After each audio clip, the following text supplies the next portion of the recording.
Well, Anong ginagawa mo dito? Paano mo nalaman dito kami ni Jordan? sinunod ako kayo ni Jordan. So, ini-stalk mo na din ako ngayon, ha? Nababaliw ka na ba? Gusto mo mahuli tayo ni Jordan ngayon? Sagutin mo nga ako. May nangyari kay Billy.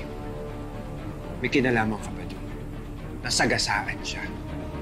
Ano? Na-aksidente si Billy? Wala akong alam sa sinasabi mo. At saka, teka, sandali, bakit ako pinagbibintangan mo?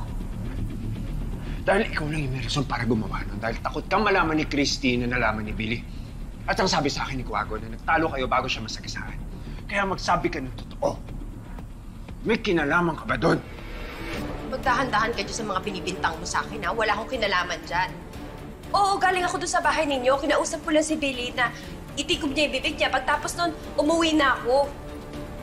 Okay. Anong pruweba mo na totoo yung sinasabi mo? Si Jordan. Gusto mo, tanongin mo si Jordan. Kumain pa nga kami sa labas nun, eh. Bakit ikaw? Nasaan yung ebidensya mo na ako yung gumawa, ha?